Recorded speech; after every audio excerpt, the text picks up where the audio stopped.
Amen. I think today's subject has already been introduced. I was inside. मैं आशा रखता हूँ कि आलिया के बारे में आपने पास्टर जेम्स से थोड़ा सा सुना, And I'm now going to go into a subject that is very rarely talked about in the churches. और मैं ऐसे इस पे बात करूंगा जो शायद ही कलीसिया में इस पे बात होती है. But let me start by saying when we talk of the Aliyah, we are actually talking about the return of the Lord Jesus Christ. और जब हम आलिया शब्द इस्तेमाल करते हैं तो उसकी नींव है कि यीशु मसीह वापस आने वाला है. Without the Aliyah, there is no return of the Lord Jesus Christ. Alia के बिना यीशु मसीह के वापस आना मुमकिन नहीं है. And everything I'm going to say is from the Holy Bible and nothing of my own ideas. Everything from the Word of God. मैं कोई काल्पनिक चीजें नहीं बताने वाला हूँ, मैं जो है वो वचन से बताने वाला हूँ. So let's kick off. हम आगे बढ़ते हैं. जाते हैं तो त्रिकोण देव की बात करते हैं, जो त्रिकोण देव पिता पुत्र और पवित्र आत्मा. The word Trinity is not used in the Bible anywhere as the word Trinity. हाँ, तो हम देखते हैं कि ये त्रिकोण जो शब्द है ये बाइबल में सामने से नहीं लिखा हुआ आता है. But we know that the fact of the Trinity we find from Genesis chapter 1 verse 1 and 2 right till the book of Revelation. The Trinity is there. और हम देखते हैं कि उत्पत्ति की किताब से लेकर प्रकाशित वाक्य में ट्रिनिटी जो त्रिकोण देव है इसके बारे में लिखा गया है. हम सीखते हैं, हम जानते हैं.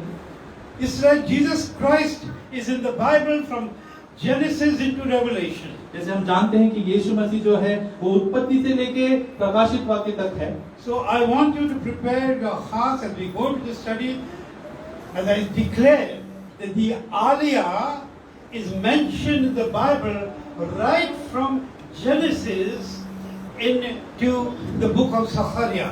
मैं चाहता हूं कि आप अपने आप को थाम के रखिए कि मैं आपको ज़करिया किताब से मैं आलिया शब्द के कैसे आता है मैं ये बताने वाला हूं. अपना ध्यान रखिए. Sometimes many things in the Bible are like a negative film. You know what a negative film is? बहुत बार हम देखते हैं, मेरे पास जो पता है कि 70 बार आलिया शब्द को बाइबल के अंदर दिखाया गया है. पास्टर जॉन हेगे जो है इस टॉपिक पे सिखाते हैं, वो कहते हैं 500 बार बाइबल में आलिया शब्द का जिक्र किया गया है. He must have done a good calculation, but my experience shows it is more than 70 specific times in the Bible where the Aliyah is there, but we have overlooked it.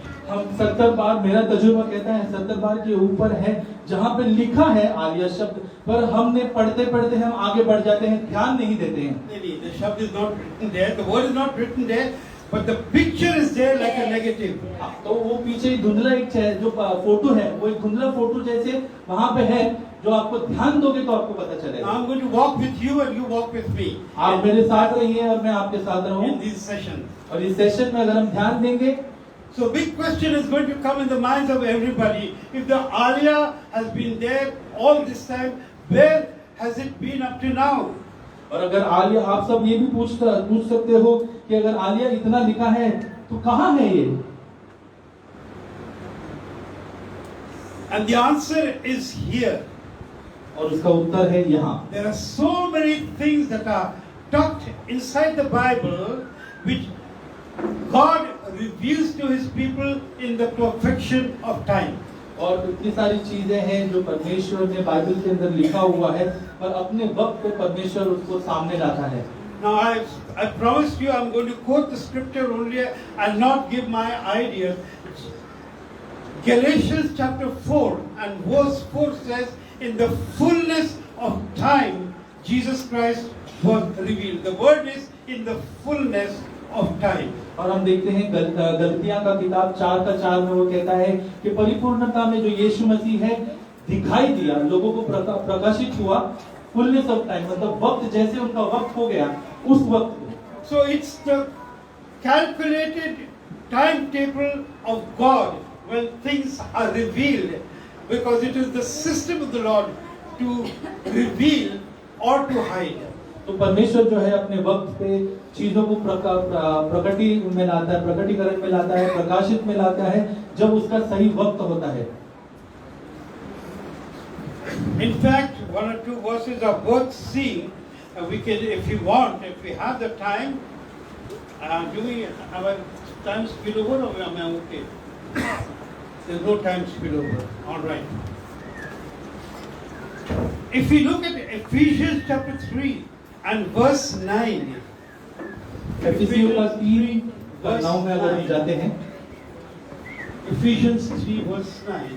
एफिसियों का 3:9, I'm laying the foundations of what we are going to take in this session and the coming session. Have you got it? मैं बुनियाद खड़ा कर रहा हूँ ये session के लिए और आगे सेशंस के I'll लिए। just read it out. Give this note. हाँ, तो यहाँ पे क्या कोई हिंदी में पढ़ सकता है? कि मैं सभी लोगों के लिए उस रहस्यपूर्ण योजना को स्पष्ट करूं जो सब कुछ के सृजनहार परमेश्वर में सृष्टि के आरंभ से ही छिपी हुई थी। Amen.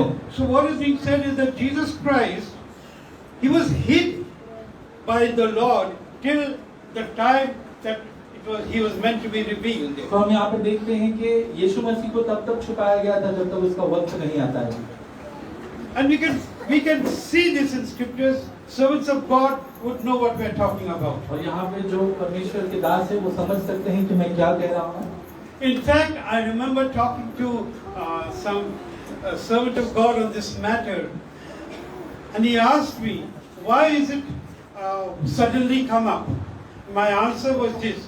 I asked that servant of God, tell me, where was the Holy Spirit for the last almost 1600 years? और एक प्रभु के दास ने जब मुझे पूछा तो ये आप अचानक में कैसी बातें लेके आ रहे हो, तो मैंने उनको पूछा कि आप मुझे बताइए पवित्र आत्मा 1500 साल के लिए कहाँ पे था? Church history shows us that for the first 300 years the work of God grew like wildfire. Then after that, after about say 350 AD till around 1900 AD, we hardly heard of the Holy Spirit. हम देखते हैं कि इतिहास के, अगर कलीसिया के इतिहास में आप देखोगे तो यीशु मसीह जाने के 300 साल तक पवित्र आत्मा और उसके कार्य बहुत बेहतरीन तरीके से हो रहे थे, लेकिन उसके बाद 1500 साल तक का कोई भी कार्य नहीं हो रहा था। बहुत सारी चीजें हल्के में चल रही थी, कलीसिया का कार्य नहीं हो रहा था। Where was the Holy Spirit? पवित्र आत्मा कहाँ था? He was there. वो था। But God had perfect timing when to have the last day outpouring, which started in 1903 in the Azusa Street revival. और हम देखते हैं कि 1903 में परमेश्वर की योजना थी कि वो पवित्र आत्मा को बड़ी बेदारी की तरफ कलीसिया में उसने उस पवित्र आत्मा को उंडेला जब उसका सही वक्त था।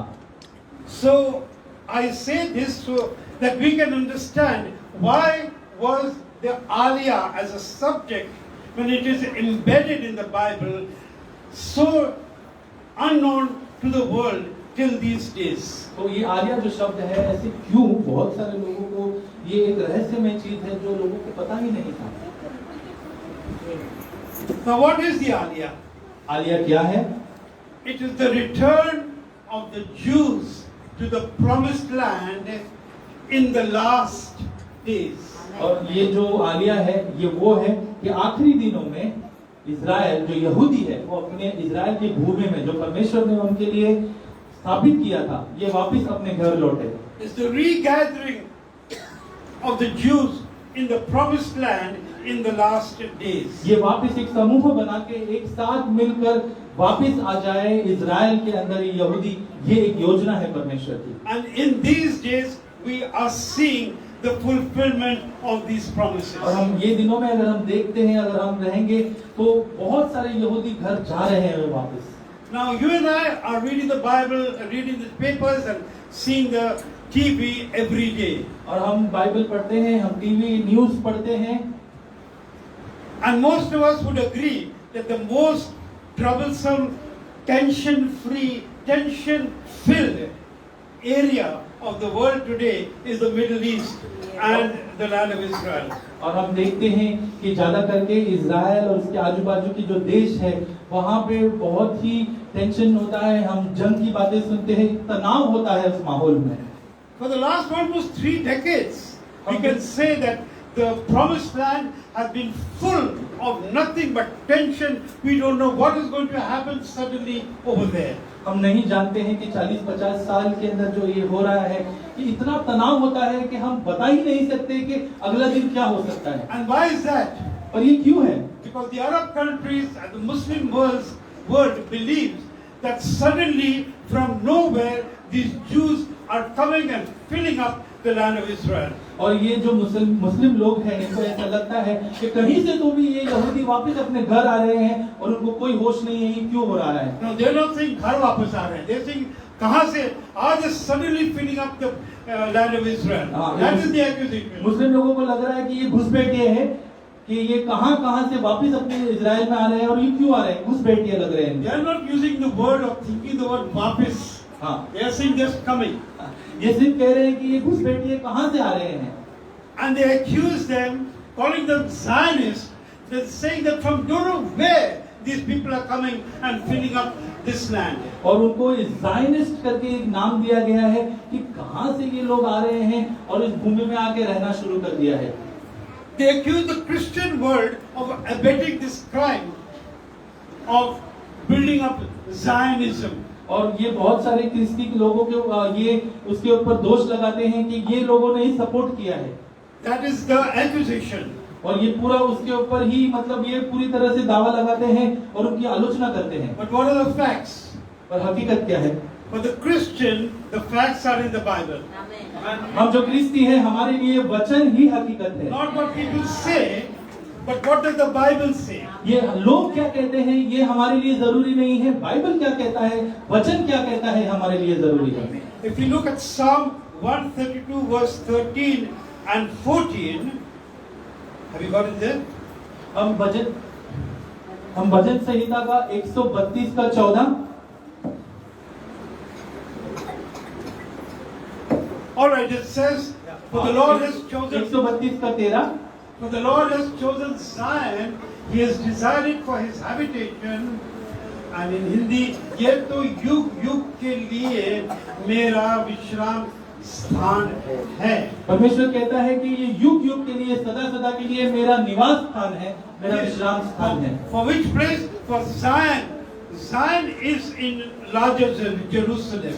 सियोन हम कहते हैं सियोन देश हमारा है देश, तो ये सियोन देश जो है वो बहुत ही बड़ा देश है। Yeah. So the Bible says God has chosen Zion to be His resting place forever. तो हम देखते हैं बाइबल में लिखा है कि परमेश्वर ने सियोन को कहा है कि तू मेरा सदा के लिए रहने का जगह है। So, and with the accusation to the Jews, accusation to the Protestants, particularly the Christians, let's move on as what are the facts? और हम थोड़ा हकीकत में देखने जाते हैं, इतिहास से भी और बाइबल से भी आगे बढ़ते हैं। Now, what is the Aliyah and what is it all about? ये आलिया क्या है और इसके बारे में हमने थोड़ा और गहराई में सीखेंगे ये क्या है। Actually, if we were given 2 full days, we could have explained this with a lot more proper connected details. We are going to rush through many things. अगर हमें 2 दिन का सेशन मिलता, सेमिनार मिलता, तो मैं आपको इसको और गहराई में तोड़ते हुए समझाते हुए कर सकता था। What is the Aliyah all about? ये आलिया है क्या? Why have we not heard of it earlier? ये हमने पहले सुना क्यों नहीं? What is it to me? ये मैं आलिया से मेरा लेना देना क्या है? How is it related to the church? ये कलीसिया से आलिया का लेना देना क्या है? Today, what is it got to do with me? ये मेरा क्या लेना देना है? And this is where we are going to now start. और हम अभी शुरू करेंगे। We will have to go in and go back into history, biblical history, from the time that the children of Israel came out of Egypt in the great Exodus. और हम देखते हैं कि मिस्र से जैसे इजराइल बाहर आया था, हम वहां से इतिहास और कहानियों को सुनते हैं कि बाइबल से पढ़ेंगे।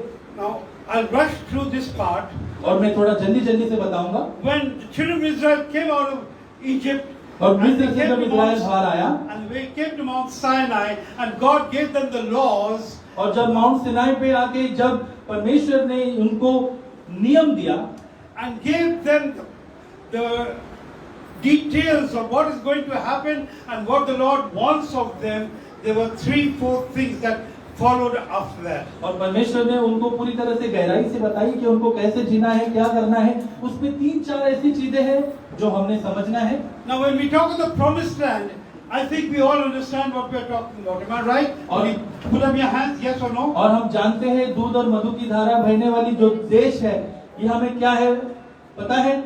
We understand. Does everybody understand? क्या हम सब समझते हैं? हाथ उठा सकते हैं, क्या है ये? कौन सी भूमि है? Okay, if they're not fully understand, just that when the children of Israel came out of Egypt, God had already promised Abraham, Isaac, and Jacob that I will give you a land for your generations forever, which we call the promised land. और हम जानते हैं कि Bible में भी लिखा है कि अब्राहम, इसहाक और याकूब को कहा गया था कि मैं तुझे एक देश दूंगा, मैं एक भूमि दूंगा जो तेरे लिए सदा सदा की जगह रहेगी। And that is what we call the promised land, Israel. उसको आज हम कहते हैं वाचा का देश, वादे का देश। Now when Moses brought the children of Israel out of Egypt, then after Mount Sinai, God started speaking to them many things. और जैसे ही उन्होंने उनको मिस्र से बाहर निकाला, परमेश्वर ने उनसे बहुत सारे बातें करना शुरू किया। And one of the most shocking things that God spoke to Moses and the children of Israel is this, that this promised land belongs to me. और इसमें हम देखते हैं कि बहुत चौंकाने जाने वाली बात, परमेश्वर ये कहता है कि ये जो भूमि है जो मैं तुझे दे रहा हूँ, ये मेरी है। Now can I repeat that? क्या मैं इसे वापस दोहरा सकता हूँ? God told the children of Israel, परमेश्वर इजराइल के लोगों को कहता है, this promised land which I've given to ये you, जो वादे का देश मैंने तुझे दिया है, it belongs to me. ये मेरा है। तुझे दे रहा हूँ पर मेरा है। And that is Leviticus chapter 25 and verse 23. और लेवी के 25 के 23 में देखते हैं कि वचन परमेश्वर बहुत स्पष्ट तरीके से कुछ कहता है। The land belongs to me. और वो कहता है ये भूमि मेरी है। And this is repeated about 5 times in different parts of the Bible, that the Lord says this land belongs to me, it is my land. और ये बहुत बार हम देखते हैं, अगर गिनती जाएगी तो कहीं तो तकरीबन 5 बार वो कहता है ये मेरी भूमि है, ये मेरी भूमि है, मेरी भूमि है। Sometimes I ask people, what is the difference between the promised land and the holy land?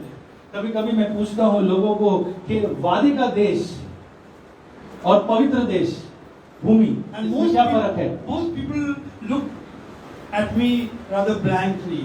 और बहुत सारे लोग समझ नहीं पाते हैं कि सवाल क्या है। What is, no, not सवाल क्या है, but what is the answer to that? हाँ, इसका सवाल उनके पास सोच में पड़ जाते हैं, नहीं पता है ज्यादा। Because we get accustomed to say promised land and the holy land is the same thing, but how and why, many of us fumble. और हमको पता है, बहुत सारे लोग कह सकते हैं अरे दोनों देश एक ही है, लेकिन अगर उसको गहराई में बताने जाए तो बहुत सारे लोग सही से जवाब नहीं दे पाए। So let's start with this as a teaching for many people. We all know what the promised land is, land that was promised to Abraham, Isaac and Jacob. और हम जानते हैं इसको वादे का देश क्यों कहते हैं, क्योंकि अब्राहम, इसहाक और याकूब को वादा किया गया था और दिया गया था। How does it become the holy land? अब ये पवित्र भूमि कैसी हुई? Because the holy God is also co-owner of that land. क्योंकि जो पवित्र है ये उसके नाम से भी जाना जाता है। It's the holy land because God is co-owner of the land with the children of Israel. Amen. ये पवित्र देश इसलिए है क्योंकि ये परमेश्वर का देश है। That means particularly in this part of the country, in Maharashtra, the Sat Bara, इसका मतलब ये है कि हम महाराष्ट्र में रहते हैं तो 7-12 पे very important, ये बहुत जरूरी है। and the Sat Bara belongs to the Lord and to the children of Israel.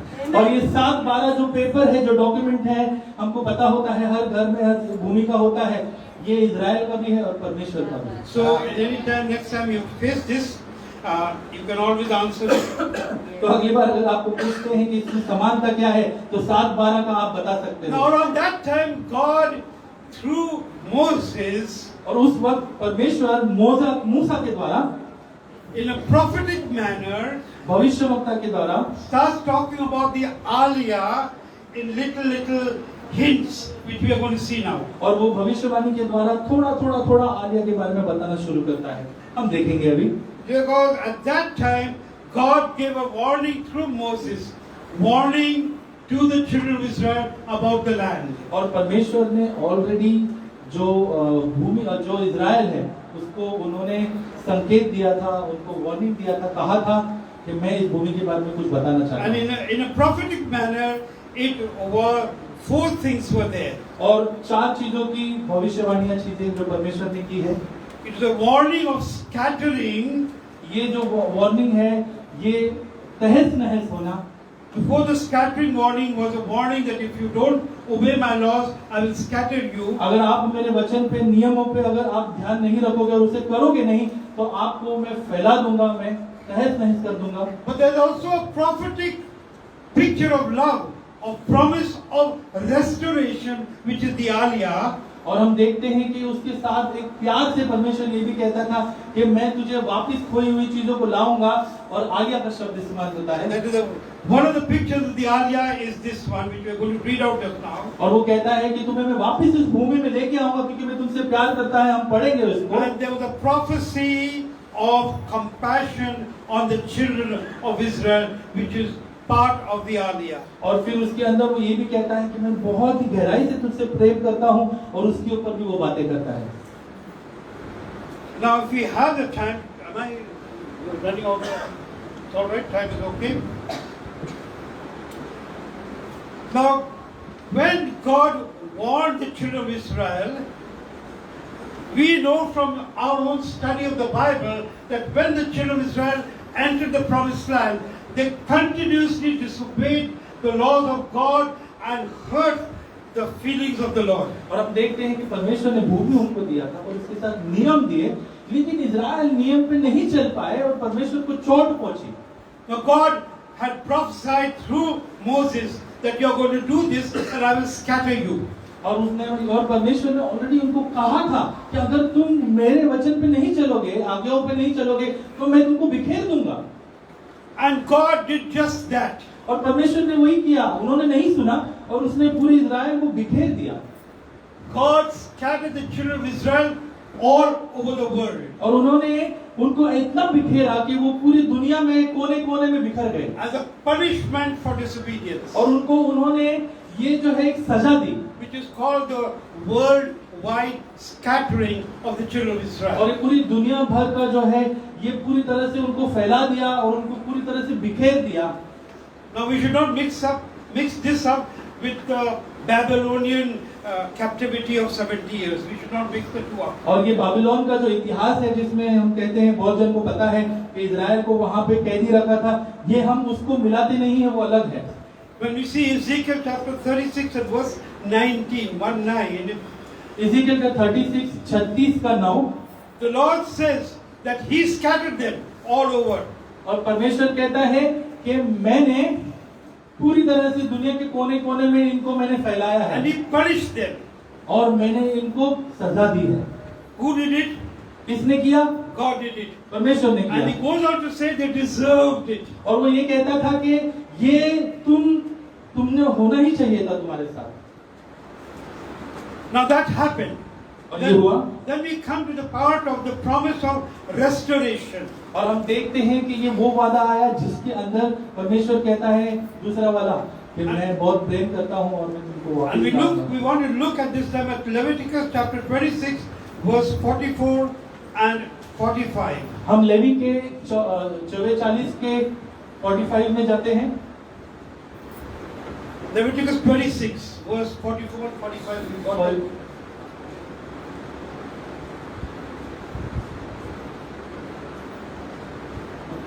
All right, if it's not there, I will just read it out. ठीक है, मैं पढ़ता हूँ। Leviticus 26 लेवी के 26 में and verse 44 and 45. You've got to take this out. You take this down. लेवी का 26, 44 और 45 में 45। And 44, he says, and we get for all that when they be in the land of their enemies, I will not cast them away. और वो ये कहता है कि जब वो ऐसे जगह पे होते हैं जहाँ पे शत्रु होते हैं तो मैं उनको छोड़ूंगा नहीं। And in Ezekiel 37 from verse 12, 13 and 14, the Lord says, I will open out their graves. और इज़ेकियल के 37 में वो कहता है कि ये जो खड़े हैं जिस खड्डे में मैं उस खड्डों को खोलूंगा। These are all prophecies given और ये सारी भविष्यवक्ताएं हैं much before the Lord Jesus Christ. और ये भविष्यवाणी जो है यीशु मसीह आने से पहले दी गई है। Because the Lord knows from the end to the beginning, not from just beginning to the end. He says, I know the end to the beginning. God, when He speaks, He's talking of the totality of the picture. परमेश्वर जो है वो अंत से शुरुआत तक सब कुछ जानता है और वो सारी चीजों को एक समूह बना के हमारे सामने रखता है।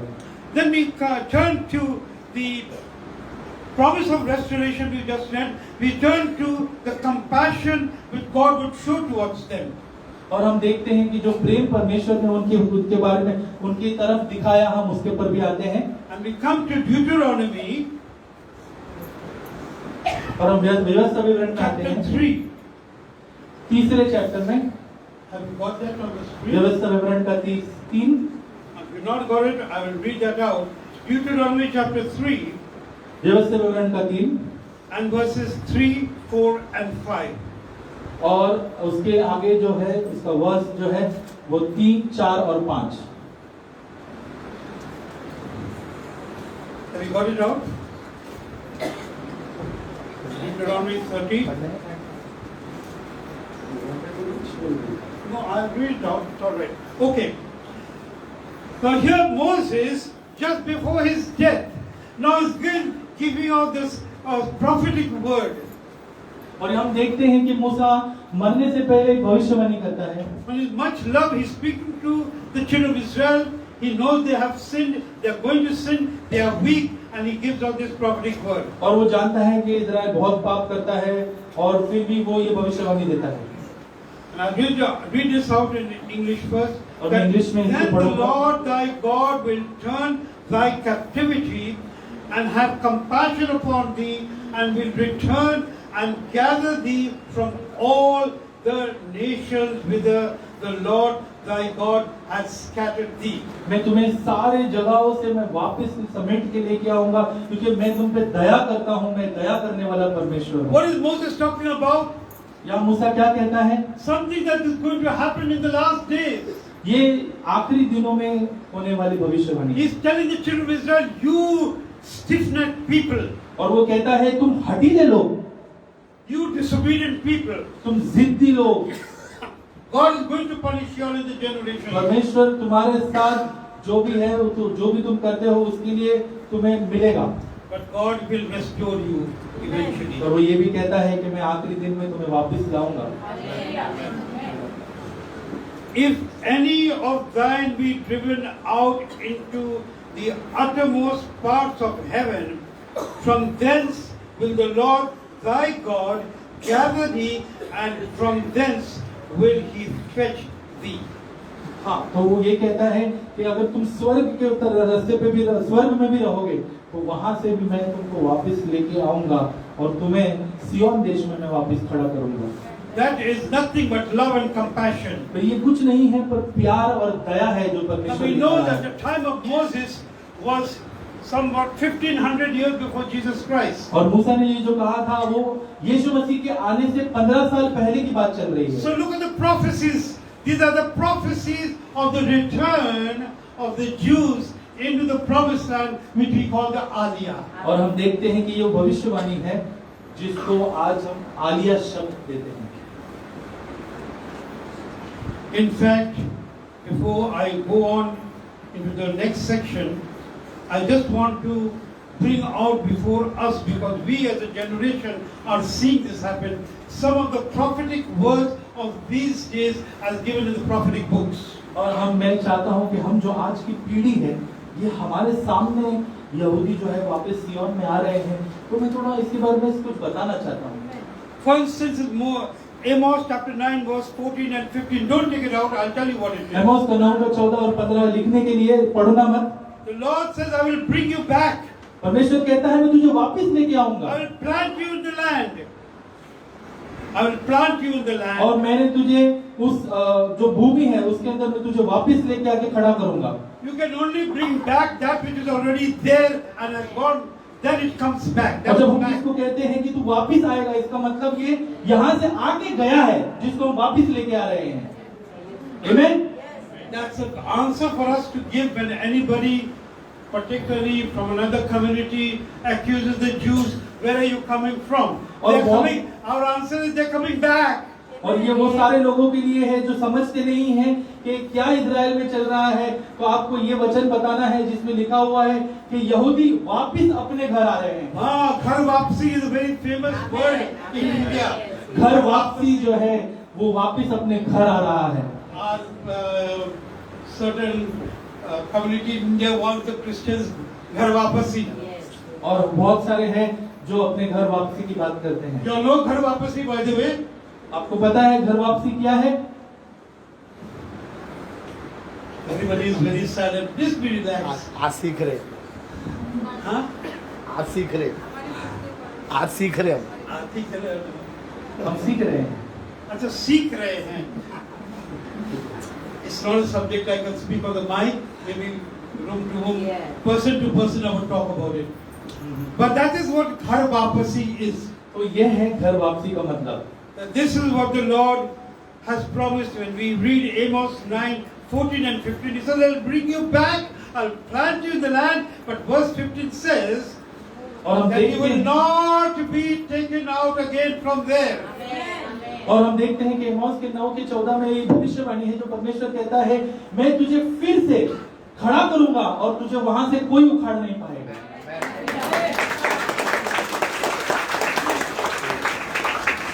Same way in Ezekiel chapter 11 verse 17 it says, I will gather you from all the countries of the world where I sent you.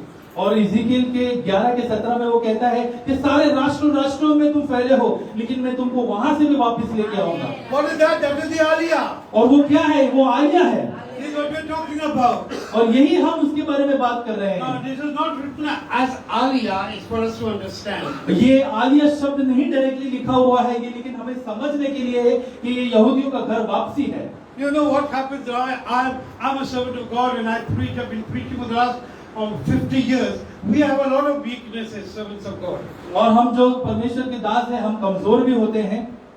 If I hurt anybody's feelings, please don't feel bad because I think I might be one of the most senior age-wise people in this room. और मैं सबसे बुजुर्ग हूँ यहाँ पे, तो बुरा नहीं मानना अगर मैं किसी को कुछ कह नहीं रहा हूँ नाम लेके, पर मैं ये कह रहा हूँ।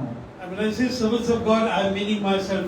और जब मैं कहता हूँ कि प्रभु के दास, तो मैं अपने आप को पहले कहता हूँ कि मैं कमजोर हूँ। We have weaknesses of picking out one verse of scripture and looking at some circumstances and saying, oh, this applies to you, when it doesn't. और हम बहुत बार जो होते हैं हम एक वचन को लेते हैं और किसी की जिंदगी के ऊपर हम मार के कहते हैं, उसके मुंह पे मार के कहते हैं ये तेरे लिए है। Now we are looking at scriptures from the prophetic books and these are the certain promises of scripture which are connected to the Aliyah. और ये सारी चीजें जो मैं आपको बता रहा हूँ ये वचन बाइबल से बता रहा हूँ जो आलिया से जुड़े हुए हैं। Now Isaiah 35 is a favorite verse of pastors, including myself. यशाया का 35 का 6 जो है ये खास करके मेरे जैसे दासों के लिए है। So we find in verse 6 the part 35 का 6 में the wilderness shall break waters out. So what we do, we tend to encourage somebody who's disappointed. You've got so many sadness and problems in your life. See what the Bible says? Your parched land wilderness will become पानी से भर जाएगा। परमेश्वर ये That's कहता not है कि correct. बंजर भूमि और वो सारी रेते जिसके अंदर पानी नहीं है मैं उसमें पानी भर दूंगा। Actually, that is part of the Aliyah. उसी को कहते हैं Alia. When we read the whole chapter, we realize this is Aliyah. और पूरे चैप्टर को अगर हम पढ़ेंगे तो वो कहता है लिखा नहीं है पर समझ में ये आलिया है। You know, the most wonderful thing is that this generation, you and I, are seeing this happen today. और हम देख रहे हैं कि रेगिस्तान का इजराइल भर दिया है परमेश्वर ने, और आज हम वो आशीषित पीढ़ी है जो ये देख रहे हैं। Many of us can say that my father or grandfather never saw what I'm seeing today. और हम बहुत सारे लोग जो है वो कह सकते हैं हमारे दादा परदादा ने ये चीजें नहीं देखी। I can say about my grandfather that he never even thought about this. और मैं कह सकता हूँ कि मेरे दादा ने ये नहीं देखा। अफसोस करता हूँ मैं। But we are seeing this. पर हम देख रहे And हैं। this is the Aliyah. और यही है Alia. In the same manner, in chapter 35 of Isaiah, और यशायाह के 35 में I love to read it because there is a certain song that we also sing. We used to sing it in New Life Fellowship when I was there. और जब हम new life में थे तो हम एक गाना गाते थे। When we read about this promise. और जब हम पढ़ते हैं इस वादे के बारे में, And Isaiah 35 verse 10.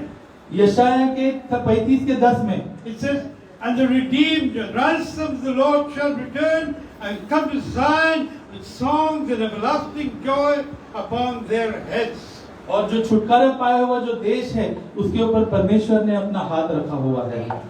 Amen? When I was here in Bombay, in maybe about more than 40-45 years ago, we used to sing this song. Therefore the redeemed of the Lord shall return. और हम ये And गाना come गाते with singing unto Zion, and everlasting joy shall be upon their heads. Amen. Amen? तो हम ये गाना गाते थे कि छुटकारा दिया हम परमेश्वर ने हमको और हमें वापस घर बुला रहा है। हम ये गाना गाते थे, वापस कहाँ बुला रहा है? सियोन में बुला रहा है। That is a prophecy. और वो भविष्यवाणी था। You and I are seeing it. और हम देख रहे हैं। What is that? वो क्या है? It's the Aliyah. ये है वो Alia. We are seeing the Aliyah. हम देख रहे हैं आलिया को। But we are a people, blessed people, who are now seeing Scripture, understanding it, and saying it's happening in front of me. I'm going to tell it to others. और हम वो पीढ़ी है जो देखते हैं, समझते और आगे वाले लोगों को कहते हैं कि ये आलिया है, ये मैं आपको समझाता हूँ। In fact, I'll come back to the Scripture, this Scripture again. But right now, if we turn to Micah, don't take it out. Micah chapter 4, verse 1 and 2. Milkha का 4 का 1 और 2 निकालना नहीं, लिखिए खाली। It says in verse 1, in the last days, something like this is going to happen. और वहां पे मिखा के 1 में वो कहता है आखिरी दिनों में पहाड़ों में ऐसे कोई चीजें होने वाली है। It's okay, we've got it here. The mountain of the house of the Lord shall be established when in the last days. और वो लिखा है कि पहाड़ों में परमेश्वर का जो घर है वहां पे स्थापना होगी। Okay, when is the last days, by the way? Anybody? आखिरी दिन कौन से है, कोई बता सकता है? Can anybody help me? कोई मदद कर सकता है? आखिरी दिन क्या है? When are these last days they are talking about? और ये आखिरी दिन कौन से है जिसके बारे में लिखा हुआ है? Yet to come, or they already finished or what? Or क्या हो चुका है कि आने वाले हैं? or is it irrelevant? और ये क्या ऐसी कोई चीज है जो हमसे कोई लेना देना नहीं है? कोई बता सकता है? Some word from somebody, right or wrong? कोई कुछ कह सकता है इसके बारे में? When are these last days? ये कौन से आखिरी दिन है? कोई कुछ कहना चाहेगा? I'll give you a hint. Verse 2. Let's look at verse 2. हम 2 में जाएंगे। It says, many nations और shall come and say, come, let us go to the mountain of the Lord and to the house of God of Jacob. And they mention Zion, the word of God will come from Zion and from Jerusalem. और वहां पे लिखा है कि बहुत सारे राष्ट्रीय से लोग आएंगे और कहेंगे चलो हम जाते हैं पहाड़ों की तरफ जहां पे परमेश्वर रहता है, सियोन की तरफ हमारा परमेश्वर है। Any ideas what this is all about? कोई बता सकता है ये क्या लिखा है? ये Is it? I'm asking a question now. Is it मैं ये सवाल पूछ रहा हूँ, क्या ये क्या है ये? Holy Land Tour? क्या ये पवित्र भूमि का सिर्फ आप घूमने के लिए जा रहे हो? Israel Tour? इजराइल को टूरिस्ट जैसा आप जा रहे हो? Think about what I'm saying. सोचो मैं क्या कह रहा हूँ। Can this be? Can this be the Israel tours that in the last 20 years suddenly from all over the world, from different countries, Everybody is rushing to Israel. There's such a rush, such a booking. And what are they going for? Let's go to Israel. Let's go and see the promised land. Let's go to see these mountains. Is this what is happening today? तो हम देखते हैं कि आज के दिन में Israel जाने के लिए लोग बहुत भीड़ कर रहे हैं। और क्यों भीड़ कर रहे हैं? क्या है ये भीड़? गए 20 साल में लोग इजराइल जाने के लिए बुकिंग करते हैं, कैसे कैसे करके फ्लाइट्स बुक करते हैं, टूरिस्ट वाले लोग अरेंज करते हैं। और ये क्या एक साधारण सी बात है? So I'm asking this question. तो मैं ये सवाल पूछ रहा हूँ, Is these two verses relevant today? Is this what is happening? You answer it for yourself. तो हम ये अगले 20 साल में जो 20 साल में देख रहे हैं कि लोग इजराइल जाना चाहते हैं, क्या ये वचन है या ये हम ऐसे ही सोच रहे हैं लोग जस्ट जा रहे हैं? ये आपके लिए एक सवाल है। It left me thinking for a long time when I looked at this verse, because I had already made an Israel tour. और मैं इसके बारे में बहुत सोच रहा था कि इसके बारे में जब मैंने पढ़ा, क्योंकि मैं इजराइल जाके आ चुका था, I was thinking, और मैं सोच रहा था, and I said, Lord, thank you, because I believe I'm seeing the Aliyah take place. Amen. और मैंने कहा परमेश्वर मैं धन्यवाद देता हूँ क्योंकि मैंने आलिया अपने आंखों से देखा है। Pastor Samuel, Pastor आपकी James Samuel। Church Israel tour अभी तक गए कि नहीं गए? हम विश्वास करते हैं पास्टर एम एस सैमुअल की जो कलीसिया है वो पास्टर एम एस सैमुअल की जो कलीसिया है वो इजराइल के टूर में जाए और आनंद ले, भविष्यवाणी देंगे। अच्छा, I'm not connected to any tour and travel, by the way. मैं कोई tour travel I'm not promoting it. मैं कोई कनेक्टेड नहीं हूँ टूर ट्रैवल से, मैं सिर्फ कह रहा हूँ। But the time has come. और वो टाइम आ गया है। Because when I went into the promised land and when we just crossed from Jordan into the promised land, my wife suddenly said to me, Sonny, wake up, we've come into Israel. और जैसे हम यर्दन से हम अंदर भीतर Israel के जा रहे थे, मेरी बीवी ने मेरा हाथ पकड़ के कहा, सनी उठो, हम इजराइल में कदम रख रहे हैं। Mentally utho, means not, I was not sleeping. तो उन्होंने कहा कि मानसिक तरीके से पूरी तरह से उजागर हो जाओ, देखो हम She said, this is Israel. देखो ये इजराइल है। And I tell you what I did. और देख आपको मैं बताता हूँ मैंने क्या I किया। fell on the ground. I kissed the ground and said, Lord, thank you. And I cried and I cried and I cried like a little child. और जैसे ही मैं उस भूमि में उतरा, मैंने घुटने टेक के मैंने उसका चुम्बन लेके कहा कि परमेश्वर धन्यवाद कि मैं तेरे वाचा के देश में आया हूँ। Something very interesting also happened at that time. और जब मैं रोया तब कुछ तो एक बहुत ही अच्छी चीज हुई। Security people came around me और कुछ सिक्योरिटी के लोग आए and asked me what happened. और उन्होंने मुझे पूछा क्या हुआ, क्यों रो रहे हो? They probably thought I'm a suicide bomber and I'm going to blow myself up. और उनको ऐसा लगा कि मेरे छाती पे कोई बम लगा हुआ है और मैं अपने आप को उड़ा दूंगा। Because I was not looking like a Jew. क्योंकि मैं कोई यहूदी जैसा नहीं कपड़े पहना था, नहीं दिख रहा था। Probably looking more like one of the surrounding countries. और मैं कोई इस्लामी देश के जैसा कोई दिख रहा था, मुसलमान दिख रहा था। I didn't say that. You said it.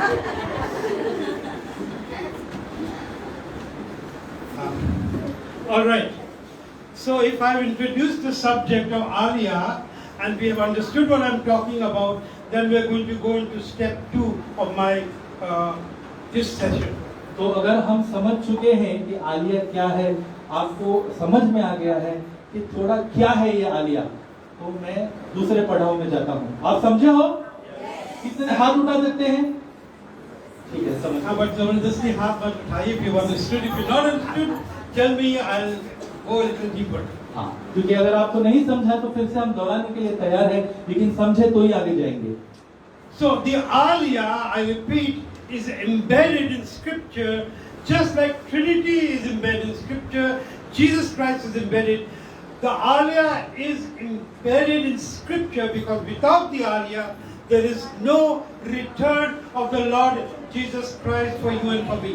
और हम देखते हैं कि जो वचन के पीछे बहुत सारे मतलब से रहस्यमय तरीके से परमेश्वर ने आलिया का शब्द रखा हुआ है, और आज हमने जाना कि वो रहस्यमय चीज क्या है, वो बात क्या है।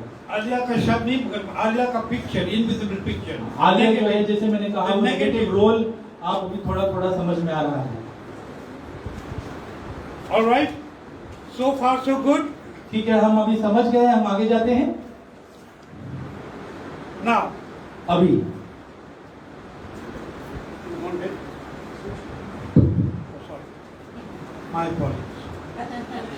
Now we're going to come to the larger picture of Alia. हम और गहराई से हम इसको देखेंगे। Now, as son of God, as a child of God, as a somebody who's been preaching the word of God for over 45 years, I have found something strange and interesting in the Bible. ये 45 सालों में मैंने वचन पढ़ते वक्त मैंने बहुत सारी चीजें देखी और जिससे मैं बहुत प्रेरित हुआ हूँ। It is my observation that when the Lord wants to put something deeply into the minds of the people for generations to come, He creates a situation Amen. that happens and eventually is embedded in the minds and the thoughts of the generation. और ma'am, जहाँ मैंने ये देखा है कि जब परमेश्वर हमें कोई चीज बताना चाहता है तो वो पीढ़ी पीढ़ी बताना चाहता है, पर वो हल्का सा कुछ तो एक चिन्ह देता है या कुछ करता है जिसके द्वारा परिस्थितियों को भी लेके आता है, जिससे लोगों को समझ में आए कि वो क्या चाहता है। For example, the picture of the Messiah to come is in Genesis chapter 3 verse 15. और हम देखते हैं कि यीशु मसीह के आने के बारे में उत्पत्ति के 3:15 में लिखा हुआ है। Am I right? I'm going to speak to the servants of God first. मैं Am I, परमेश्वर के दासों को पूछना चाहता हूँ, क्या मैं सही कह रहा हूँ? am I right that when we read Genesis 3:15 today, we say and declare that this is the first prophecy of the coming Messiah? Am I right? और क्या मैं बोलने में सही हूँ? दास प्लीज मुझे बता सकते हैं Right, Pastor. कि उत्पत्ति के 3:15 में यीशु मसीह के आने के बारे में Adam, जब Eve, and the serpent. हम देखते हैं आदम, हवा और सांप, And we teach it to our children, to the church, to the others here. This is the first prophecy of the coming Messiah. Am I right? हम देखते हैं ये पहला भविष्यवाणी है Right or जो wrong? हम अपने बच्चों को बताते हैं। क्या आप मेरे साथ हो? Now I ask you one question. मैं एक सवाल पूछना चाहता हूँ। Where is Jesus Christ mentioned there? वहाँ पे यीशु मसीह का नाम कहाँ है? Pastor said, not mentioned.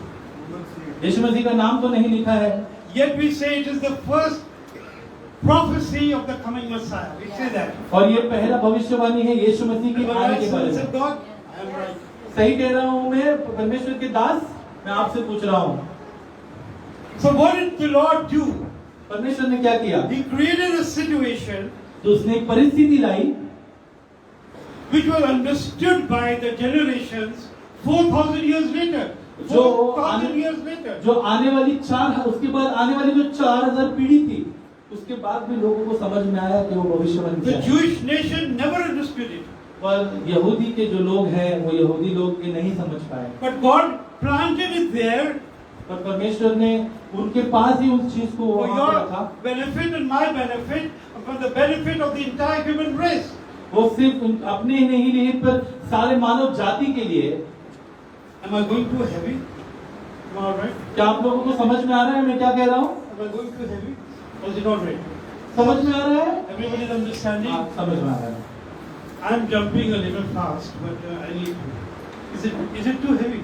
No, no. It's all right. हाँ, So God created that situation 4,000 years ago. Today we are benefited from that. So what did the Lord do? He created a situation and that remained there as the prophecy of the coming Messiah. और हम देखते हैं कि 4000 साल पहले आदम और हवा साथ में एक परिस्थिति आई और उस परिस्थिति को परमेश्वर ने एक भविष्यवाणी लाई जो So आज this- हम समझते हैं। So in the same manner, God has created about 5 distinct situations in the Bible which clearly brings out the Aliyah in such situations. और हम देखते हैं कि 5 जगह पे ऐसे हैं जहाँ परमेश्वर, अगर हम पढ़ेंगे तो उसमें से हमको आलिया समझ में आ जाएगा। It's a picture of the aliyah which has taken place. God planted it there. We read it, we bypass it, and make it. That is because God's perfect timetable. ये वो चित्र है जो परमेश्वर ने रखा हुआ है। अब हम उसको अगर सही तरीके से समझेंगे तो हमें समझ में आता है कि परमेश्वर ने वहीं पर उसको रखा था। One is the valley of the dry bones, a favorite subject with many churches, particularly the Pentecostal church. एक जो है वो सूखी हड्डी। Okay, the valley of the dry bones. We all know it. Christian. I'm talking of the.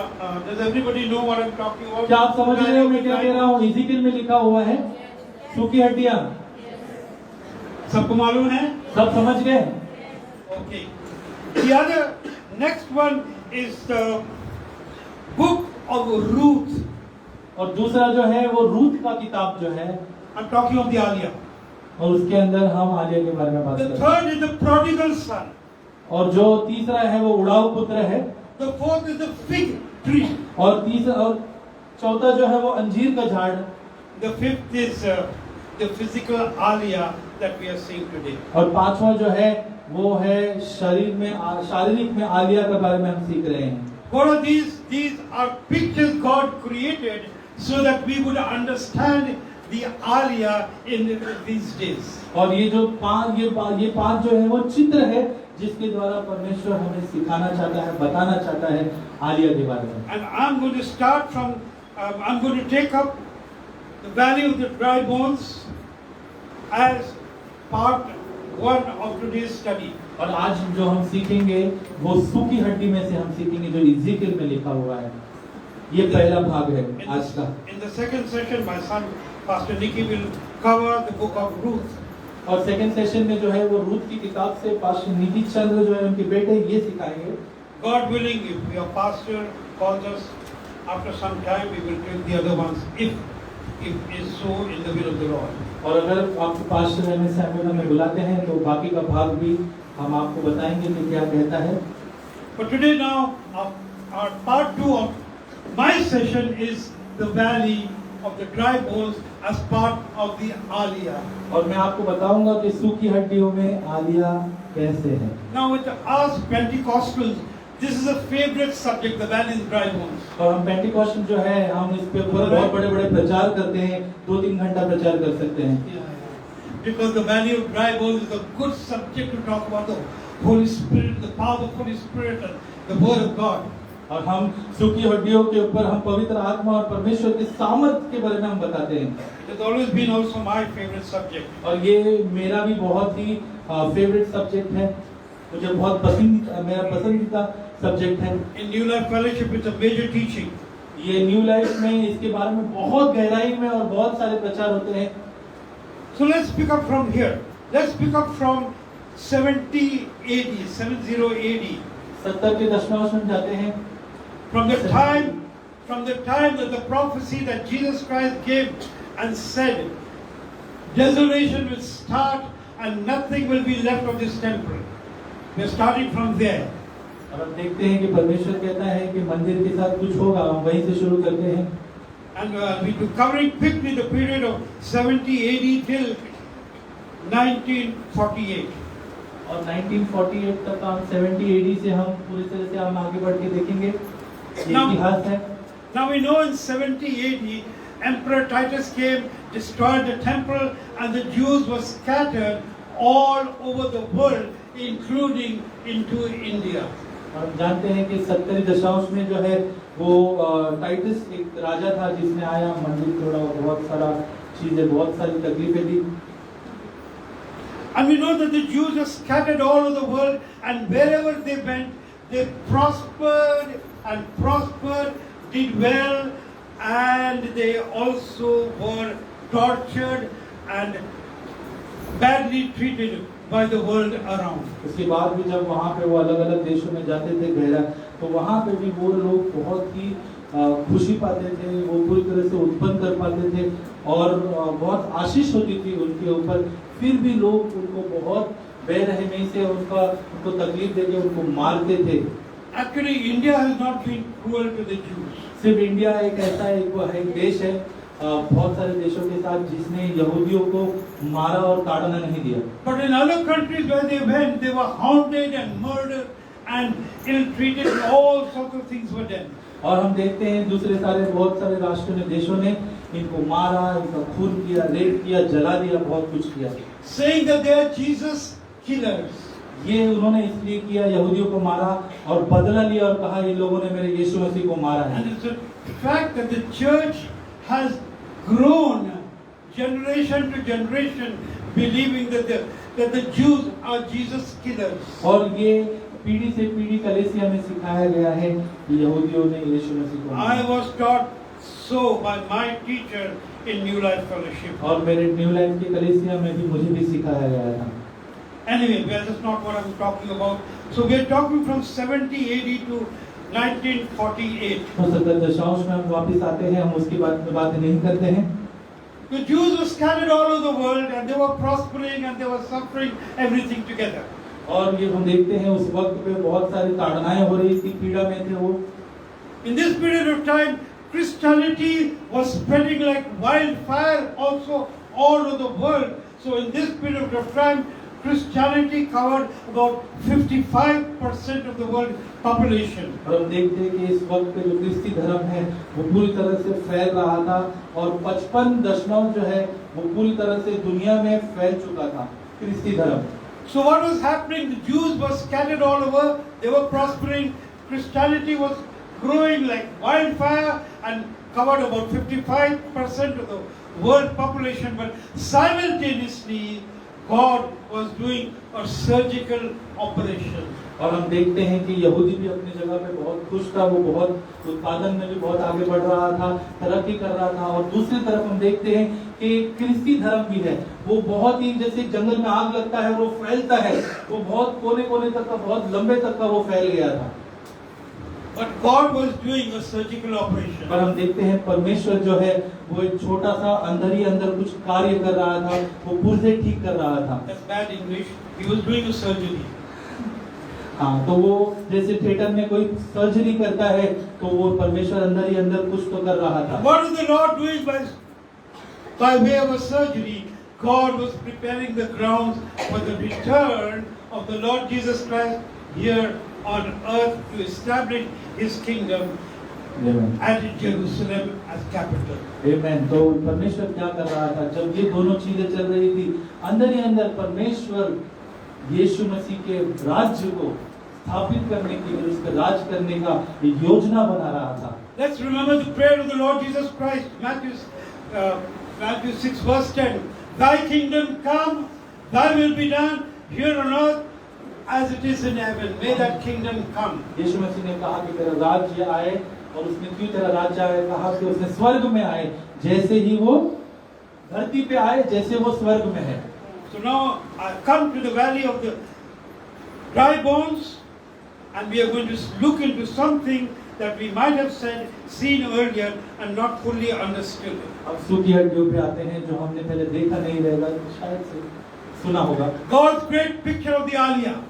परमेश्वर का जो है वो एक चित्र है, बहुत बड़ा चित्र है आलिया के बारे में। Ezekiel 37 verses 1 to 14. और हम देखते हैं इज़ेकियल के 1 से लेकर 14 तक का। So these audio visuals will just help us we get to go. और हम धीरे धीरे करके उसको देखेंगे। Now we're going to read this out fully. हम पूरी तरह से इसे पढ़ेंगे क्योंकि इसके अंदर बहुत सारी गुप्त बातें हैं। Now we can read it out fully, those 14 verses in English or Hindi. What is the better thing? हम हिंदी में इसे पढ़ेंगे, कोई माइक ले लेना please. Hindi or English?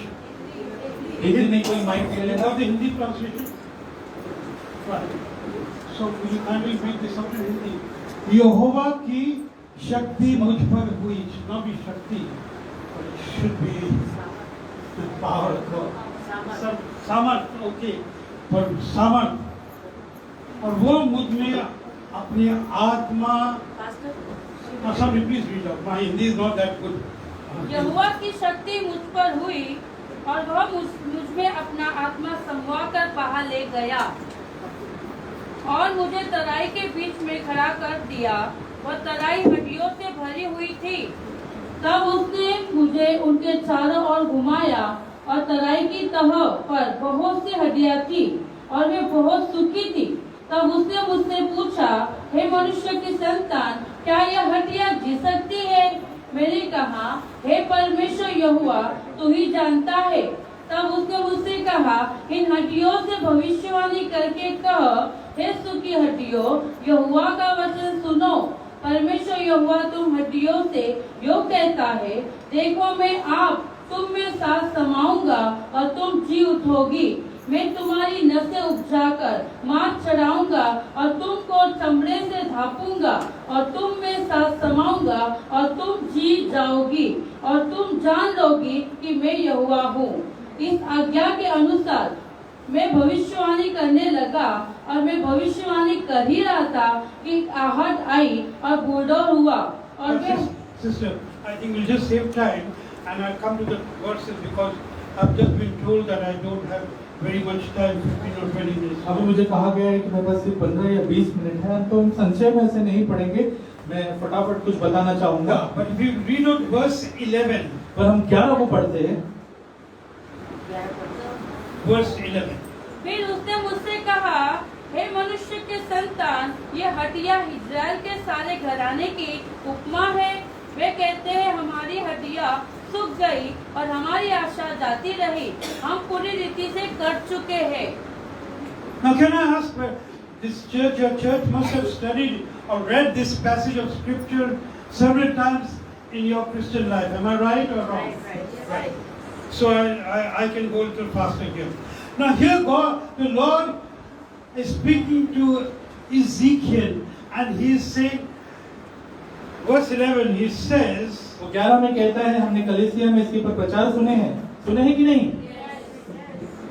Son of man, these bones are the whole house of Israel. और वो वहाँ पे कहता है कि ये जो हड्डियां हैं, ये सारी की सारी हड्डियां इज़राइल के घराने को दर्शाता You है। see, in any translation, it is talking of present tense, not future tense. और ये कहता है कि ये अभी की बात चल रही है जो इज़राइल का घराना है। भूतकाल, वर्तमान काल, भविष्य काल. I learned that. ये वर्तमान की बातें चल रही I है। learned that in school. ये भूत और भविष्य नहीं, ये वर्तमान की बात चल रही है। Vartaman Kal, it's present tense. The Lord is saying, He's talking to Ezekiel, which was 587 years before Jesus Christ. He says, this is the prophecy, it says, this is the whole house of Israel. और वो यीशु मसीह आने के 568 साल की पहले की बात चल रही है कि उसने ये कहा कि घराना इज़राइल का है, ये हड्डी उसको दर्शाती है। Now these bones were lying scattered here and there. और हम देखते हैं कि ये हड्डियां जो है वो बिखरी हुई है। And now come with me to verse 4, 5 and 6. अब हम 4 और 5 और 6 में जाते हैं In fact, we'll cover 4, 5, 6 and 7. और हम 4, 5, 6 और 7 पे जाते हैं। Now verse 4, 5, 6 and 7 says, "O dry bones, hear the word of the Lord." ये सूखी हड्डियां परमेश्वर की आवाज या what is the word? Word of God will be वचन को सुनो या शब्द को सुनो या आवाज को सुनो. God is speaking and saying, telling Ezekiel, say this. तो वो इज़ीकियल कहता है कि तुम हड्डियों से परमेश्वर की बात, परमेश्वर कहो, उस हड्डियों से बातें करो। And verse 4, 5, 6 and 7 4, 5, 6 और 7 में is some most interesting things. और बहुत सारी अच्छी चीजें हैं। Hear the word, O dry bones. Verse 5, behold, I will cause breath to enter into you. और वो उसमें कहता है कि सूखी हड्डियां तेरे अंदर मैं अपने सांस को छोड़ूंगा, You will live. और तू जिएगा।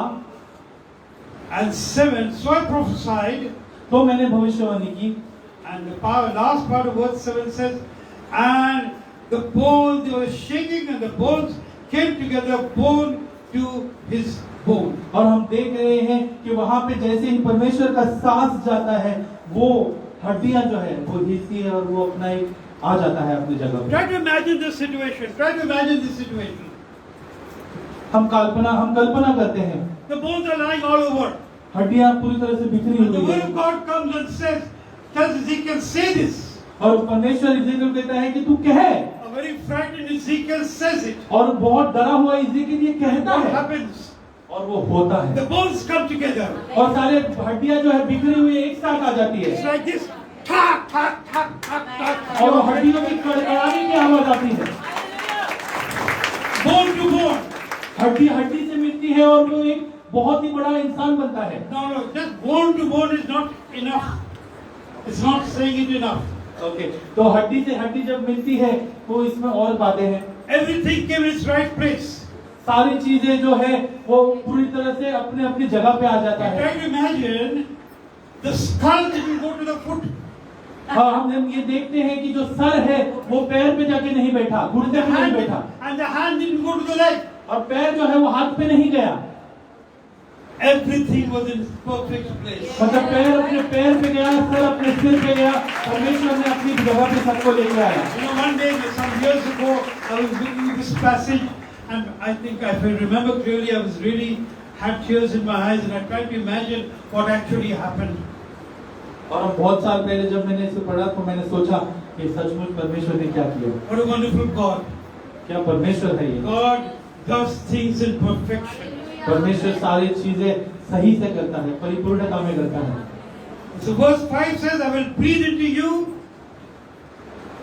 Verse 5 says, I will breathe into you. और परमेश्वर पांच में कहता है कि मैं अपने सांस को तेरे ऊपर फूंकूंगा And he shall live. और तू जिएगा। And verse 7 says, I prophesied. और साथ में वो कहता है कि मैं भविष्यवाणी की And everything came perfectly together. और सारी चीजें अपने जगह पे, सारे हड्डी का ढांचा सही जगह पे आ गया। And I was at that time thinking, and a verse came to my mind और from उस the वक्त New जब मैं Testament. सोच रहा था तो नए करार से एक वचन आया मेरे मन में। 2 Corinthians 4, 6 or 7 it is. Second 6, I कोरिन्थियों think. का 4:6 में जाते हैं।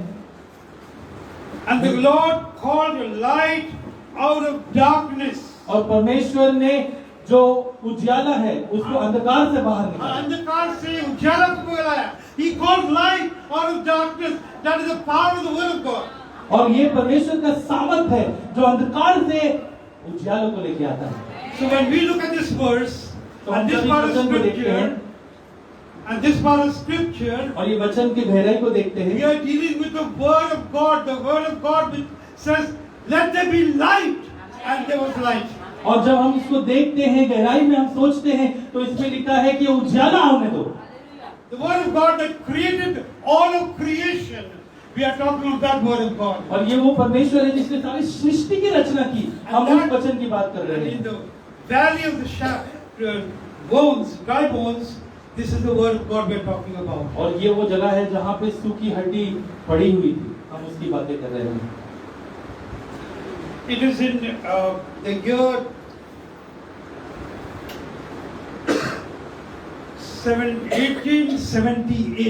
1878 that a man called Theodor Hertz, that's a German name, H-E-R-Z-L, how will you pronounce that? H-E-R-Z-L, Hertz. Hertz? Hertz. Okay, never mind. He was stirred up by the Lord and he started speaking to the Jewish people living all over the world. Let's come together and let's cry to the United Nations and ask for the land of Israel to be given to the Jews who are scattered all over the world so that we can have a land in which to live. और हम देखते हैं 1978 में एक भाई थे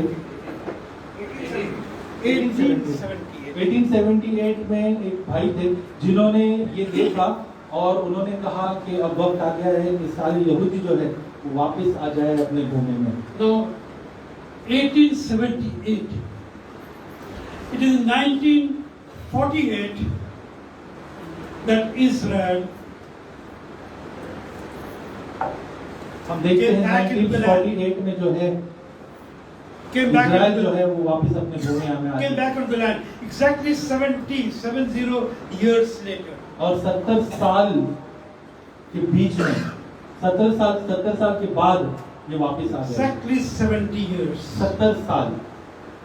Of course, he died in between, but he started the return talks that let's go back to the land. Of course ये वो बंदा मर गया, वो देखा नहीं इस चीज को, पर उसने इसको शुरुआत की But थी। when he got the people together and said, let us make a demand, and they said, and they decided, we'll make a demand that we want the land back for us according to the Holy Bible. They quoted the Bible and said, on the basis of the Bible, we want to get the land back to us. और जब ये भाई ने ये किया, उसने कहा कि वचन में लिखा है कि हमें अपनी भूमि वापस चाहिए, वचन के हिसाब से हमें अपनी भूमि वापस चाहिए, हम वापस आना चाहते हैं।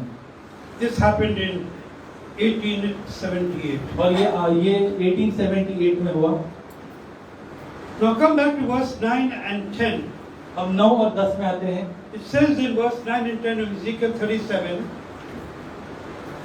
9 और 10 में आता है इज़ीकियल में, verse 9 and 10, another word from the Lord और ये और एक Breath शिक्षा है परमेश्वर की came तरफ से। in and they lived. Verse 10.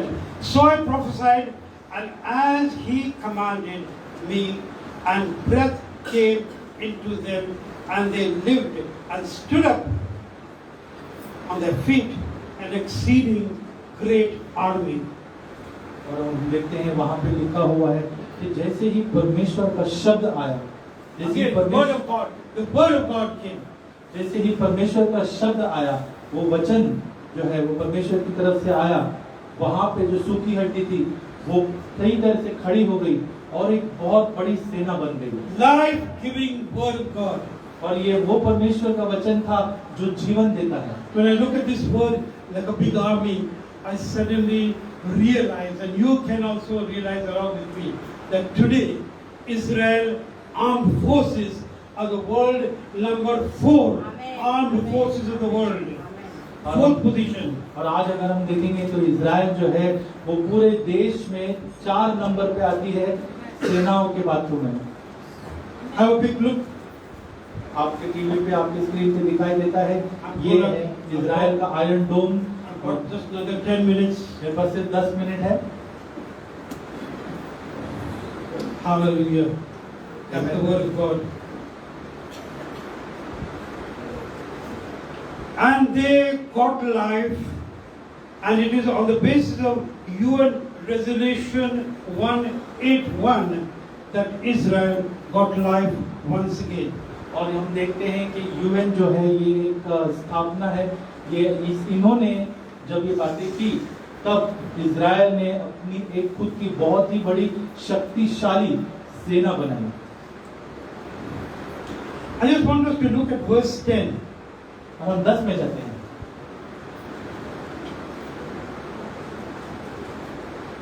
We just saw verse 10, that is the army. All right, हमने जस्ट अभी सेना के बारे में देखा। I'll have to rush. Okay, I'll go faster. हम थोड़ा और आगे बढ़ना पड़ते हैं, हम जाएंगे। We know from history हम जानते हैं इतिहास में that on 15th of May, जो 15 के मई को 1948, 1948 में in an overnight declaration, रात्र के मध्य में Israel became a nation in one day. Israel को एक राष्ट्र स्थापित किया गया। In one day. रात्र के मध्य में If we turn with me to Isaiah chapter 66 and verse 8 and 9. अगर हम यशाया के 66 के 8 में जाते हैं, 67 के 8 में, यशाया का 67 का 8, And we'll connect it to verse 10 of this verse also. और इस 8 को हम पिछले के 10 में हम उसको जाते हैं। Isaiah 66 and verse 8. 67 के 8 को देखते हैं। This prophecy of Isaiah was given approximately 125 years before the valley of the dry bones. और ये जो यशाया का ये जो चैप्टर है, ये 120 साल पहले, ये जो सूखी हड्डियों का जो हुआ, ये उससे पहले 120 साल पहले दिया गया है। Now let's look at this Isaiah prophecy. अब थोड़ा ये यशाया की भविष्यवाणी को देखते हैं। Now, this verse is not addressed to Israel. It is not addressed to any. It is actually addressed to the world. और ये सिर्फ इजराइल को नहीं दिया गया है, ये सारे पूरे दुनिया के लिए है। And the word says, who hath heard? Hindi? क्या कोई हिंदी में पढ़ सकता है? अच्छा, somebody translate this. ऐसी बात किसने कभी सुनी, किसने कभी ऐसी बात देखी? क्या देश एक ही दिन में उत्पन्न हो सकता है? क्या एक जाति क्षण मात्रा में ही उत्पन्न हो सकती है? क्योंकि सियोन को प्रसव पीड़ा उठी ही थी कि उसने संतान उत्पन्न हो गए। But this is the prophetic word. ये भविष्यवाणी है। World, God is speaking to the world. दुनिया से परमेश्वर बात कर रहे हैं. Has anybody heard anywhere that the nation is created in one day? परमेश्वर ये कहता है दुनिया से, क्या कभी आपने सुना है कि एक राष्ट्र को मैंने बनाया, एक देश को मैंने खड़ा किया मध्य रात्रि में, एक दिन में?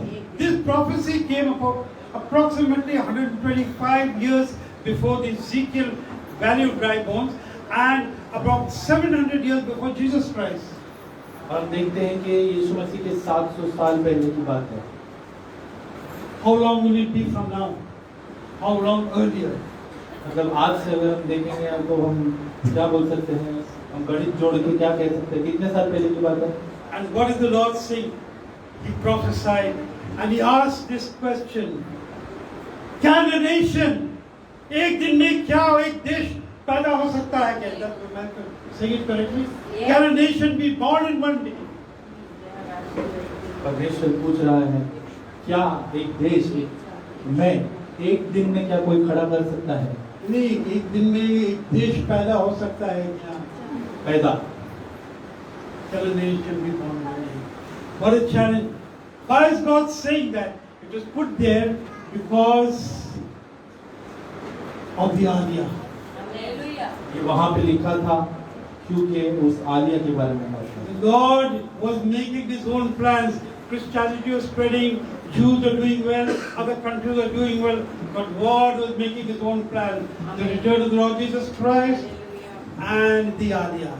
और क्रिस्तिया अपने जगह पे सब अच्छे से चल रहा था, बढ़ोतरी हो रही थी, यहूदी अपने जगह पे अच्छा से चल रहा था, सब अच्छा चल रहा था, पर परमेश्वर अंदर ही अंदर कुछ कर रहा था। वो अपने लोगों को वापस बुलाने की, यहूदियों की घर वापसी की बातें वो तैयार कर रहा था।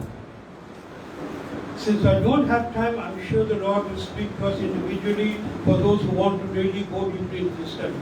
और मैं विश्वास करता हूँ कि पवित्र आत्मा आपसे बातें करेगा, कि इसको और गहराई आपको बताएगा, जो आप घर जाओ और इसे वापस पढ़ो। Verses 12, 13 and 14.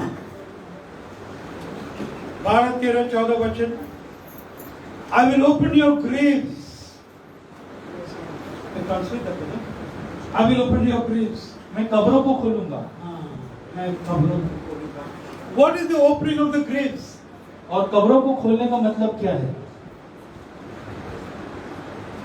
You know, for almost 2,000 years, Israel as a nation, the people, Jewish people were scattered all over the world in different countries. They were actually in their graves. और जब हम देखते हैं, इसका संशोध ये है कि जब सारी जगहों पे हमने देखा कि वो कहता है कि मैं सारे इजरायलियों को बिखेर दूंगा, तो वो जहाँ जहाँ जो राष्ट्र में थे वो ऐसा है कि वो अपने अपने कब्रों में बैठे थे। We as believers know that the grave is not the end for us. और हम जानते हैं कि कब्र हमारा आखिरी मकसद नहीं है, वो आखिरी पड़ाव नहीं है। What did the Bible say to us about the grave? परमेश्वर हमें क्या कहता है इसके बारे में, कब्रों के बारे में क्या कहता है? The trumpet will blow. तुरही बजेगी, That the dead in Christ will rise. जो क्रिस्त में मृत्यु है वो वापस उठेंगे। So when we talk about Israel being in the graves, it is something like the ladies will understand better when we put meat and chicken in the deep freeze.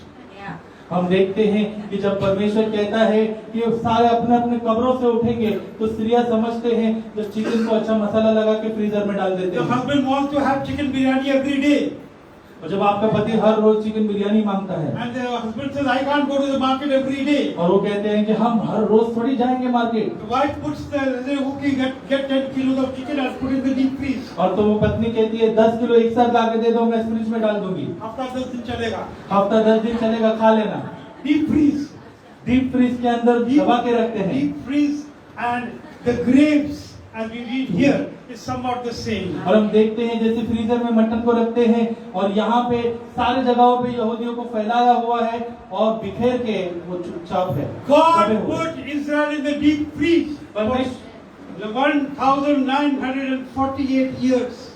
1940 साल के लिए यहूदियों को परमेश्वर ने सब जगह बिखेर के, जैसे हम चिकन को डीप फ्रीज में डालते हैं, अलग अलग राष्ट्रों में दबा के रखा था। Then he gave the prophetic word. Can a nation be born in one day? And the answer God already knew. He knew the answer. He said, yes, a nation will be born in one day. Not by might and not by power, but by my spirit, says the Lord. फिर परमेश्वर ने कहा, क्या मैं एक दिन में एक राष्ट्र पैदा हो सकता है? क्या मैं कर सकता हूँ? और उसने कहा, हाँ मैं जानता हूँ। और 1948 में उसने किया और उसने खड़ा किया, उसने अपने सामर्थ से, उसने अपने ताकत और शक्ति से उसने उसको खड़ा किया। On 15th of May 1948, Israel was born again as a nation. Amen, amen। हम देखते हैं मई के 15 को 1948 को इजराइल खड़ा हो गया, एक देश खड़ा हो गया, पैदा हुआ, परमेश्वर ने पैदा किया। Are you entitled to be born again, second birth? Are you? क्या हम पुनर्जन्म लेंगे वापस? Yes, we are all entitled to have the second birth. I'm not talking of after resurrection. I'm talking of today. क्या हम वापस जन्म लेने की बात करना चाहते हैं? Born again. Born again, वापस जन्म लेना। 15th of May 1948, Israel was born again. 15 मई 1948 को इजराइल फिर से जिंदा हुआ। The pinnacle of the Aliyah. और जो हम देखते हैं, ये आलिया की जो चोटी है, ये वो है। I've run short of time, so I'll just end it in just few minutes. Although I really want to say one or two more things. मैं कुछ कहना चाहता हूँ, लेकिन टाइम मेरी सीमा है और मैं उसके अंदर कुछ तो कहना की इच्छा रखता हूँ। No country in the history of the world has ever been dead for hundreds and hundreds of years and come back to life. No country in the world. ऐसा कोई देश नहीं है जो हजारों सालों के लिए कुछ सालों का अपना ऐसे ही मरा पड़ा है और अचानक में जग उठता है। Well, we are all educated people. Tell me, which country has been dead for almost 2,000 years, or even 1,000 years, or 200 years, and has come back to life? Which country? ऐसा कौन सा देश है जो आप कह सकते हो 1000 साल या 1200 साल या 2000 साल तक का मर गया है, फिर अचानक में खड़ा हो जाता है? Only Israel, because that was prophesied as part of the Aliyah. क्योंकि परमेश्वर ने सिर्फ इजराइल के साथ ये योजना किया, क्योंकि आलिया जो शब्द है वो परमेश्वर ने योजना करके तैयार करके रखा था। And not just the Aliyah shab, but the fact of the Aliyah. और आलिया जो ये हकीकत है, ये परमेश्वर ने ऑलरेडी रखा था। Lord sent them out, punished them, and brought them back, because when the Jews return, then the Lord Jesus Christ will come and He will reveal Himself as I am your Messiah. Amen। और हम देखते हैं कि जैसे ही यहूदी वापस घर आ रहे हैं और जैसे ही अपने घर वापस आएंगे, घर वापसी करेंगे, यीशु मसीह को वो पुकारेंगे और हमारा यीशु मसीह बादलों पर आएगा। Slowly, Amen। बादलों पे आएगा and He will come to Jerusalem. और वो सिर्फ बादलों तक ही सीमित नहीं है, वो यरूशलेम पे अपना पैर रखेगा। He will not be floating in the clouds. और हम ऐसे ही लटकेंगे नहीं बादलों के बीच। He will not be floating in the clouds. और वो कोई लटका नहीं रहेगा। He will establish His kingdom here on earth at Jerusalem. और वो यरूशलेम में आके अपने पैर रखेगा। He will not be floating in the air like a helicopter does. और वो वहां पे जैसे हम विमान को देखते हैं, वो परमिशन की जरूरत पड़ती है, ऐसे यीशु मसीह को कोई जरूरत नहीं है। So having understood that, we just come to one more very important point. There is no language in the world that has been dead for 2,000 years and has come back to life, except the language of God, Hebrew. हम देखते हैं कि ऐसी कोई भाषा नहीं है जो 2000 साल तक का मर चुकी थी, हार्डली कोई बात करता था, पूरी तरह से मर चुकी थी, पर आज परमेश्वर ने उस भाषा को वापस लाया। No. परमेश्वर की भाषा है। No language has been dead and come back except Hebrew. ये हिब्रानी एक भाषा है जो 2000 साल तक का मर चुकी थी, और आज वो जीवित है। Why? Because there is a plan of God, the Aliyah, and His language will be spoken. There is the plan of God. और हम देखते हैं परमेश्वर की योजना है कि आलिया और ये जो हिब्रानी भाषा है, ये एक दूसरे से जुड़े हुए हैं। I'll leave you with one question, मैं एक सवाल के साथ आपको छोड़ दूंगा, and we come back to Micah, और हम मिका 1 में वापस आते हैं, chapter 4 and verse 1 and 2. और हम मिका के 4 में 1 और 2 में पढ़ते हैं। Where are you and I standing today? हम कहाँ खड़े हैं, आप और मैं? Micah chapter 4 verse 1 and 2 says, in the last days, आखिरी दिनों में वो कहता है, and verse 2, many nations shall come and say, come, let us go to the mountain of the Lord. और इसमें लिखा है, चलो, इसमें वचन में लिखा है कि चलो हम परमेश्वर के पहाड़ की तरफ चलते हैं। What is the mountain of the Lord? I want to ask you all. परमेश्वर का पहाड़ है क्या? कोई बता Please सकता है help मुझे? me. मेरी मदद कीजिए कोई। Which is the mountain of the Lord? We should all know that. That's in Jerusalem. यरूशलेम में है वो, Mount Zion. Zion. Now, if you go to Jerusalem, you'll realize it's not such a high mountain, और ये वो इतना भी ऊंचा पहाड़ नहीं है जैसा हम but सोचते the हैं। height of Jerusalem is 2,700 feet. 2700 feet की दीवार है जैसी, उतनी ऊंचाई है उसकी। That is Jerusalem. ये यरूशलेम की ऊंचाई Mount है। Zion may be a little higher. ये माउंट सैन जो है वो थोड़ा सा और ऊंचा हो सकता है। But the word of God says that in the last days, people will say one to another, चलो इजराइल टूर पे जाएंगे। And in the end of day, हम आखिरी दिनों में देखते हैं कि लोग एक दूसरे से कह रहे हैं, चलो हम इजराइल की तरफ जाते हैं। And I'm telling you all also this. और मैं आपको भी ये कहना It's चाहता time हूँ, to go for the Israel tour. और मैं आपको कहना चाहता हूँ, वक्त आ गया है कि हम अपने परमेश्वर की भूमि पे The चलें। mountain of the Lord. परमेश्वर के वो पहाड़ पे जाते हैं। Because the word says in the last days, the word of God will come out from Mount Zion and from Jerusalem. और उसमें आखिरी दिनों में लिखा है कि जो यरूशलेम है और माउंट सिय्योन है, वहां से वचन आएगा परमेश्वर का। So I leave you this word, and मैं I leave आपको you छोड़ता हूँ इस वचन के with a साथ। study on the valley of the dry bones. विश्वास करता हूँ कि मैंने जो बताया है ये सूखी हड्डियों के बारे में इज़ीकिएल से। And when we look at it deeply, we realize हम गहराई में जब देखते हैं the vision that Ezekiel saw, और हम देखते हैं कि इज़ीकिएल ने जो दृश्य देखा, the valley of the dry bones, is a सूखी हड्डियों beautiful का, picture of the Aliyah, and you and I are blessed to understand this view of this word. और हम आशीषित हैं कि हम इस चीज को समझते हैं, गुप्त चीज को, आशीषित चीज को समझते हैं। In the second session, Pastor Nikki will